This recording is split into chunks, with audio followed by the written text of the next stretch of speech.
Hi folks, and welcome back to another episode of Creating Change. My name is Jillian Walsh. I'm a registered dietitian as well as a registered psychotherapist qualifying here in Canada. Today I'm here to talk about eating disorders and mental health and the intersection of eating disorders and maybe other mental health conditions. If you folks have tuned in for any of our other YouTube videos, you have potentially heard me talk about how an eating disorder really straddles the line of a physical health condition along with a mental health condition. So what I want to dig into today is how eating disorders may actually present alongside other mental health diagnoses. So oftentimes when we have two mental health diagnoses in the same person at the same time, it can be called co-occurring or concurrent diagnoses. So oftentimes what we see is a co-occurring diagnosis, so again, alongside of an eating disorder, of perhaps depression, when folks are experiencing a persistent low mood. It may be anxiety. It could be a substance use disorder. We oftentimes see OCD, otherwise known as Obsessive-Compulsive Disorder. And commonly we see a co-occurring concern of self-harm. So remember, the mortality rate of anorexia nervosa is actually 5% per decade. What that means is that anorexia is one of the leading causes of death in mental health diagnoses. We really want to take that seriously and be sure that folks are getting treatment for eating disorders, anorexia, bulimia, binge eating disorder, OSFED, ARFID, any of the diagnoses as early as possible. We know that early detection, early treatment, and early change in the eating disorder behaviors are some of the key predictors for eating disorder recovery. Now, the big piece is that oftentimes in eating disorder treatment, we are pulled as clinicians to zero in on the eating disorder only and kind of look at it in a silo. Now, I discourage this because oftentimes what may happen is that the co-occurring diagnoses may be left untreated. Instead, I really like to advocate for an individualized approach or a client-centered approach, where we can zoom out of just zeroing in on the eating disorder and look at the individual as a whole.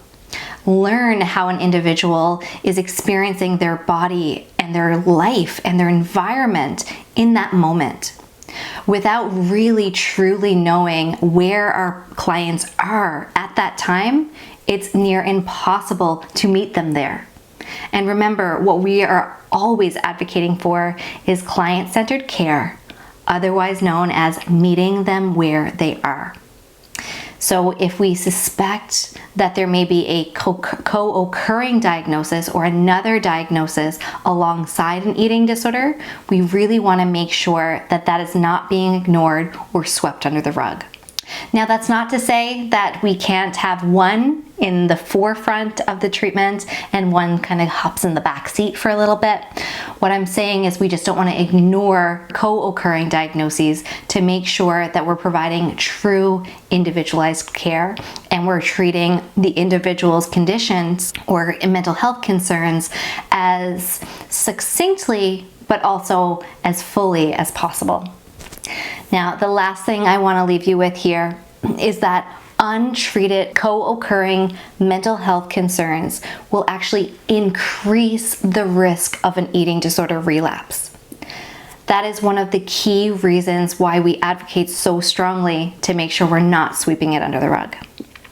And the big piece is that as long as folks are, as clinicians, are advocating and trying their hardest to provide wraparound care or, closing the circle of care so that all individuals, all clinicians are working towards the same common goals on the same treatment plan, that wraparound care is going to be a great predictor of improvement in the various mental health concerns if we have more than one diagnosis on board at that time. So folks, this is a tricky one.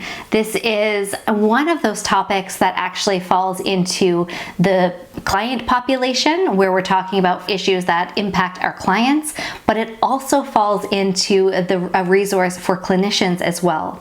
So if you are a mental health clinician and you're wondering how to navigate eating disorders alongside a co-occurring diagnosis, feel free to reach out. I'm happy to discuss this further with you folks. Remember, no matter who you are, clinician, client, parent, caregiver, you can always book into my calendar for a free 15-minute consultation call. That link is going to be in the description below, and I'm here anytime you have questions. Now, don't forget, we do this every single week, and if you'd like to be notified of the next video, just click the little bell. That'll notify you when the new one comes out. And as always, help us spread the word. The more people know about eating disorders, the better chance we have of early detection.